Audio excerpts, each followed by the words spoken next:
Now, beloved of the Seventh-day Adventist Church, beloved of the Seventh-day Adventist Church, this is a very urgent message. A very urgent message called the Sunday Law, the Threefold Union, the UN, and the World Council of Churches. Now, beloved, the Seventh-day Adventist Church, I found out recently, is actually a part of the UN. It has a league with the UN. It's an observer of the United Nations. Now, isn't this an apostasy? Isn't the United Nations linked up with spiritualism? Isn't the United Nations made up by the America, the lamb-like beast, the one who worships the beast in his image, with the papers in the last days? That the dragon gave him his power, so he can get authority to Satan, get papers his power, and see authority to him 538 AD. Well, the Seventh-day Adventist Church now is up on the World Council of Churches. That's what was given up as historic sanctuary truth. In October 22, 1844, Christ moved to the most holy place to investigate and blot out sins.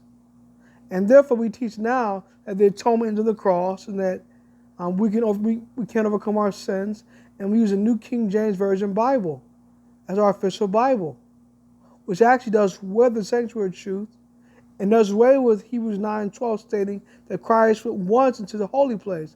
They say Christ went once to the most holy place.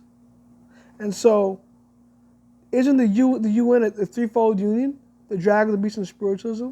So if our church is connected with that, how can we as a church continue to be that remnant people that has a sign of, or at least a corporate structure, at least, the remnant people that has a sign of the commandments of God and the testimony of Jesus Christ? So, beloved, the Seventh-day Adventist Church, beloved, at this time is in a fallen condition, beloved. God is now moving to a remnant within a remnant, 144,000 on the inside of the church that go out and get the great multitude, Revelation 7:9 in these last days, beloved. That's what time it is, beloved. And when it comes to a son-in-law crisis, we see war, Russia and Ukraine. We see the earthquakes in diverse places. We see fires all over the country and all over the world. We see pestilence. We see homosexuality. Pestilence like COVID-19. We see homosexual marriage. We see transgender elders, and over in California, our Seventh-day Adventist Church, we see Caitlyn, the transgender Hollywood actress, coming to Oakwood and speaking.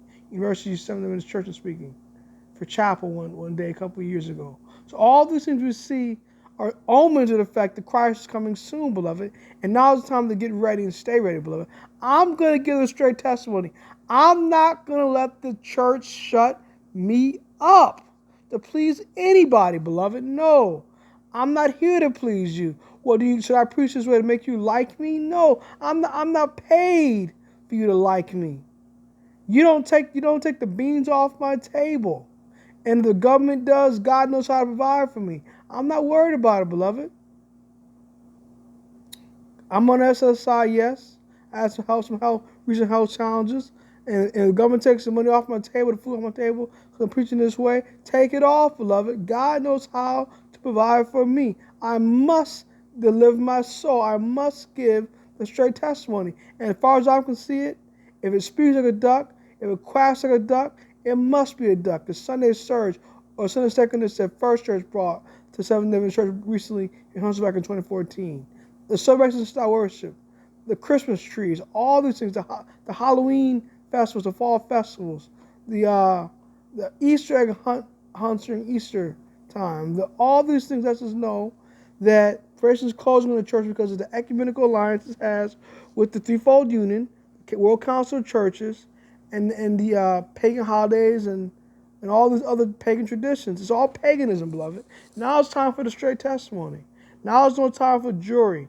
Now it's no time for all these things. Now it's time to get serious with God, beloved. So I just want to give that quick, short admonition to you, beloved.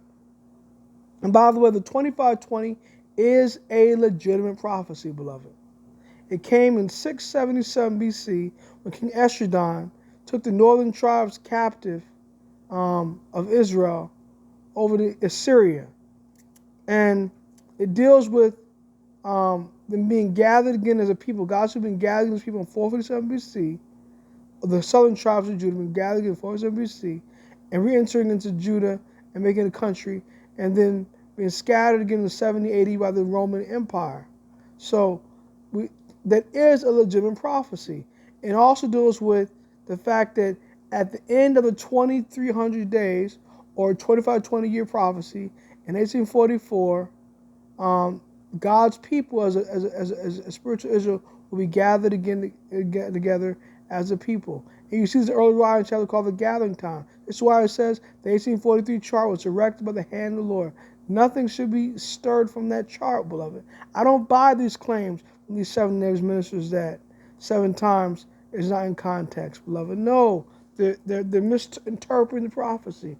And if James White said it, I still disagree with it, because Ellen White says something different. She says there, the 1843 chart was directly directed by the hand of the Lord, beloved.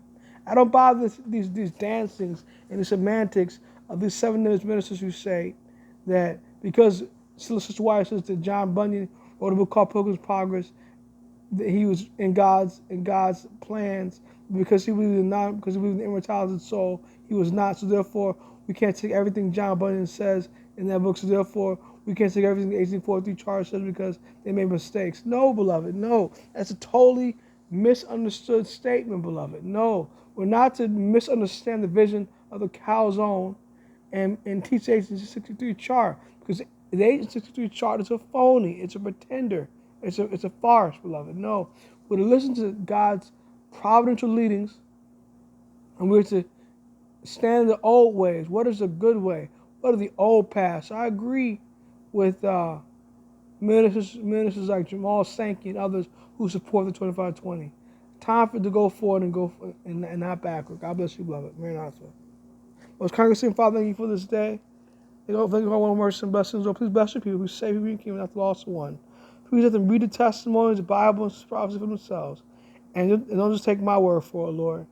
And let them go back and read the prophecies and see if what I'm saying is true. And test and try this, perceive there of God. For the many false prophets are going on into the world. And let them despise that prophecy, prove all things, hold fast that was good, and see which is good of the Lord. And just Christ, when I'm praying, man. Maranatha, God bless you, family.